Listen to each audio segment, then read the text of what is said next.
Hey Cloud Gamers, and welcome to the Cloud Gaming Extreme channel. Today we're having a look at the Cyberpunk 2077 1.2 patch in 4K across the Xbox Series X, GeForce Now via the Shield TV Pro, and Google Stadia on the Chromecast Ultra.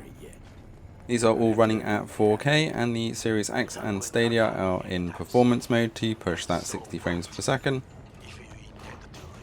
with GeForce Now in high settings with ray tracing enabled, to give a good balance between frames and quality. As we look out over the street here though, we see a huge difference across all three. The performance mode here really cutting down on the number of NPCs running around, and also the quality of the image. It also appears here that Stadia is still pushing a 1080 image in that performance mode to get that 60 frames per second, which is even more obvious when we put it side by side with the Series X and GeForce Now as we're driving around.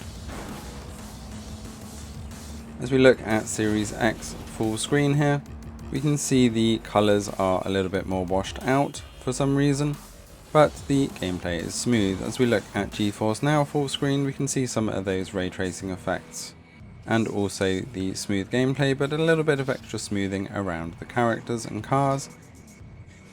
And as we come to Stadia, we can see that there is definitely a 1080 upscaled image, although the frame rate is very smooth.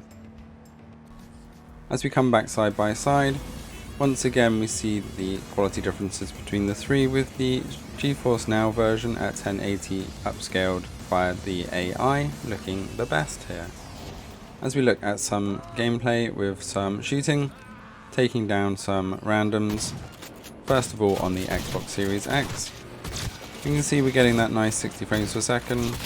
The resolution here doesn't seem to be full 4K, but maybe the 1440 upscaled.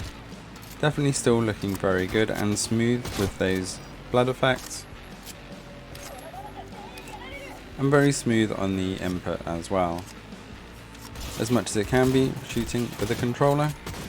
As we look at GeForce Now, we can see we are getting some dips. We're not getting the full 60 frames per second as we're moving around, but it's definitely more than 30 and probably closer to the 50 range.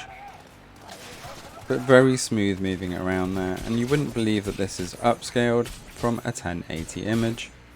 The improvements that they're making to their streaming is absolutely doing wonders, and the Shield TV Pro's upscaling is absolutely phenomenal.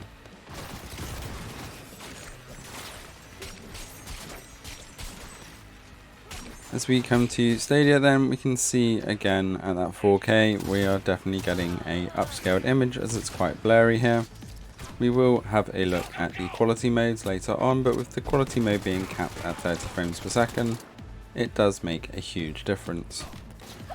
Input wise, Stadia is very smooth. On a TV you're going to be hard pressed to notice the upscaling as much because you don't see those blurry effects, but on a monitor or up close then you will start to notice.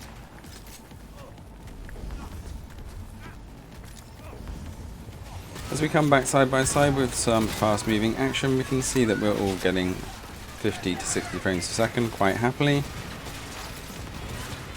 It is interesting that all three of these are being upscaled for performance, but for me GeForce Now seems to have that balance of upscaling and quality, whereas the Series X seems to be somewhere in the middle.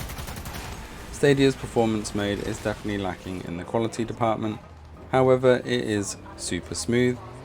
So no matter where you play Cyberpunk 2077, the 1.2 patch has definitely made some big improvements to the gameplay and fixing a lot of those issues, and you've still got a wide range of places that you can pick this up on. Let us know in the comments below which platform you have been playing on and also what mode. Thanks for watching, don't forget to hit that subscribe button to stay up to date with all things cloud gaming, and we will see you next time.